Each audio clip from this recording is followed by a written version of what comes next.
O projeto que cria a Lei Brasileira de Liberdade, Responsabilidade e Transparência na internet. Vamos ver. São dois projetos com o mesmo objetivo, um na Câmara e outro no Senado. Hoje, a regulamentação é feita pelo Marco Civil da Internet.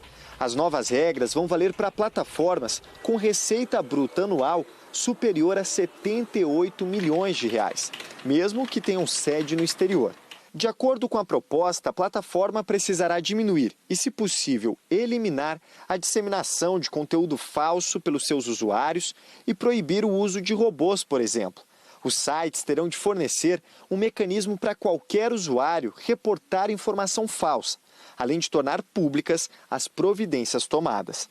Quando identificarem mensagens mentirosas, terão 12 horas para encaminhar essa mídia para os chamados verificadores de fatos independentes. Esses verificadores não podem ser vinculados a governos ou a partidos políticos e precisam cumprir o Código de Ética dos jornalistas.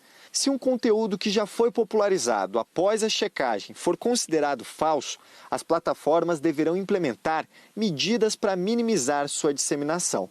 O texto garante os direitos fundamentais dos usuários, como a liberdade de expressão e o respeito à legislação de proteção de dados pessoais. O provedor que não cumprir as regras poderá sofrer advertência, com indicação de prazo para a adoção de medidas corretivas, multa de até 10% sobre seu faturamento e suspensão temporária das atividades. Em meio à pandemia, algumas plataformas já adicionaram às suas políticas de uso restrições a mensagens relacionadas à Covid-19 que possam causar desinformação. O próprio presidente Jair Bolsonaro teve publicações suas removidas porque contrariavam recomendações repassadas por autoridades de saúde do mundo todo, como a OMS. O autor da proposta no Senado espera que o texto vá a plenário na próxima semana. É um projeto que tem um grande consenso aqui no Senado para sua aprovação por conta da necessidade urgente de combater as milícias digitais e a desinformação em massa. Garantir que as plataformas tenham um nível de responsabilidade parecido com esse que os canais formais de informação já têm. Ou seja, o jornalismo, quando é feito, ele preserva a autonomia, preserva a liberdade de expressão, mas existe uma possibilidade de responsabilização. Tem que trazer uma realidade parecida com essa também para as redes sociais. O autor da mesma proposta na Câmara dos Deputados ressalta a importância do projeto no combate à desinformação, ainda mais durante a pandemia. Em meio a essa pandemia, a desinformação de fato vai custar vidas. São pessoas que acreditam em coisas erradas e acabam tendo comportamentos que são prejudiciais para as próprias vidas delas e das pessoas que estão ao redor delas. Sem dúvida, Cecília. Acho que, indiscutivelmente, fake news, notícia falsa, desinformação é danosa em qualquer ambiente democrático.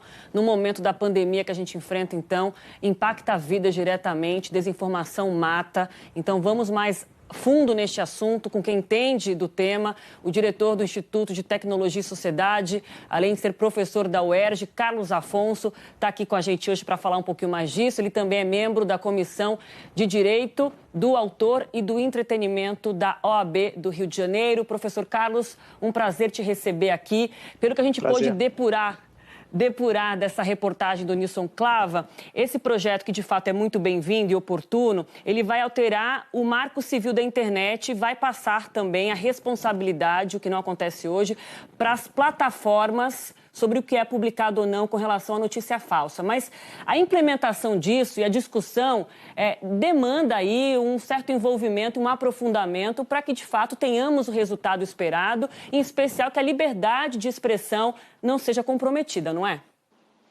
É verdade, Aline. E essa talvez seja a grande preocupação com o projeto de lei, porque ele expressamente não altera o Marco Civil da Internet, mas ao criar um regime para que as plataformas precisem remover conteúdos que levem à desinformação e traz também com isso regime de sanções, caso isso não aconteça, é de se esperar que, enfim, caso as plataformas não adotem essas condutas, elas possam ser sancionadas através desses modelos que traz a lei. Agora, acho que vale aqui ressaltar, isso é sempre muito importante, que o combate à desinformação, é claro que a desinformação mata, mas esse combate não passa apenas pelo direito. A gente precisa analisar uma série de outros fatores, né? Enfim, como a sociedade reage a isso, se existe um impacto a outros direitos, como liberdade de expressão, como se dá o financiamento dessas redes de desinformação na rede e, por fim, claro, como a tecnologia também pode reagir, já que, como o VT mostrou, muitas plataformas já começaram a remover conteúdos que envolvem o combate à Covid-19 e que ali colocam informações manipuladas que levam à desinformação dos usuários, o que é algo cada vez mais importante. Mas vale lembrar que o conteúdo removido precisa ter transparência, clareza, para que se saiba o que foi removido, por que foi removido, para que a gente possa ter uma certa previsibilidade também sobre o que pode ou não ser postado nas plataformas. Professor, Cecília aqui do Rio de Janeiro, quando a gente toca em liberdade de expressão, a gente tem que tomar cuidado com uma linha muito tênue entre emitir uma opinião e você dar uma informação. A gente viu que vai ter um grupo de pessoas, de verificadores aí, independentes, que vão avaliar se aquele conteúdo ali é real ou não. Essa é a ideia, né? Tem até 12 horas ali para que verificadores tenham acesso àquela postagem e verifiquem isso. Como tomar esse cuidado?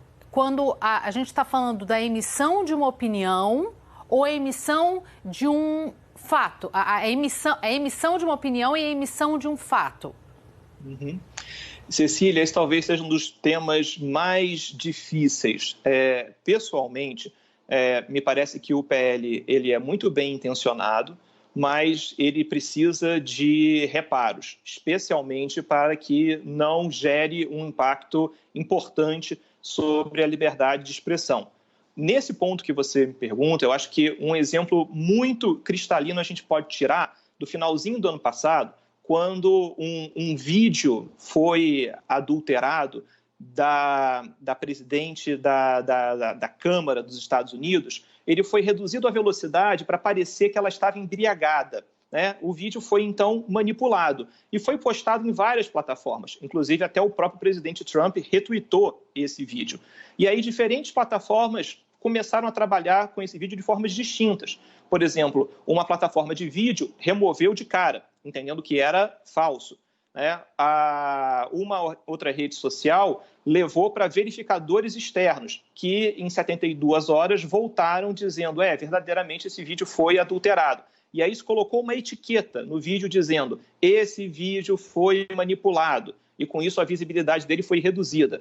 E outras plataformas simplesmente deixaram que o vídeo lá existisse e que a comunidade gerasse uma conversa sobre esse conteúdo. Então, perceba como a questão dos verificadores ela é crucial, ela é muito importante, mas a gente tem que trabalhar com uma caixa de ferramentas mais ampliada e entender que as plataformas, contar com os verificadores é cada vez mais importante para que a gente possa ter ali a checagem do fato que é crucial em tempos de pandemia, em tempos de eleição e nessa situação que a gente vive, em que cada vez mais a gente recebe informação das mais diferentes fontes, das mais diferentes formas. Mas o papel das plataformas também é muito importante, saber como é que elas vão reagir a esse conteúdo. Elas vão reduzir a visibilidade, elas vão marcar dizendo que foi manipulado, elas vão remover o conteúdo como um todo. Então, acho que esse é um papel também importante que a gente precisa analisar. E o PL como um todo, enfim, não resolve, no final das contas, essa discussão, que passa muito por uma atuação das plataformas como um todo. Agora, professor Carlos, nessa guerra contra a desinformação, do outro lado da trincheira, tem um grupo forte, né, os robôs, atuando a todo momento, provocando estragos difíceis de serem mensurados.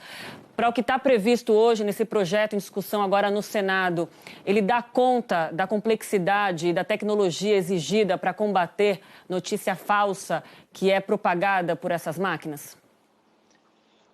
Olha, Aline, nesse ponto não me parece. O tema é cada vez mais importante. O que o PL procura fazer é um registro de contas que são automatizadas, ou seja, se você tem uma conta que é automatizada na rede social, você precisa declarar que essa conta é automatizada E essa é uma noção para evitar que a pessoa ache que esteja falando com alguém, quando, na verdade, está falando com um robô, com uma conta automatizada. Mas eu queria lembrar que esse debate vai além de simplesmente a declaração de quem é conta automatizada e de quem não é. Até porque o que o robô faz é replicar uma informação falsa, manipulada, que foi postada por alguém, foi postada por um humano, né? O robô não criou a informação. A informação falsa veio de um humano. Então, é importante que a gente analise também as fontes de financiamento que aparelham essas redes de propagação, de reprodução em massa de informação. A gente tem visto na última semana um debate muito grande sobre contas de Twitter que pressionam empresas a remover os seus anúncios de sites que reputadamente divulgam fake news, e isso mostra uma outra ponta desse problema, porque o que os robôs fazem é replicar esse conteúdo que acaba chegando às pessoas de forma massificada, e as pessoas entrando na rede social e vendo aqueles robôs replicando aquele conteúdo imaginam que isso é a opinião pública. A gente precisa caminhar para o entendimento de que, porque um conteúdo está sendo replicado por diversas contas nas redes sociais, isso não necessariamente é um tema que conquistou a opinião pública. Ele pode ter sido manipulado por redes de apoio automatizadas. E isso passa tanto por reação das autoridades, que às vezes também se convencem por esse volume de um determinado conteúdo disseminado na rede, como por cada um de nós, de procurar cada vez mais entender aquilo que a gente vê, aquilo que a gente recebe nas redes sociais, e não se deixar levar por redes de manipulação automatizadas.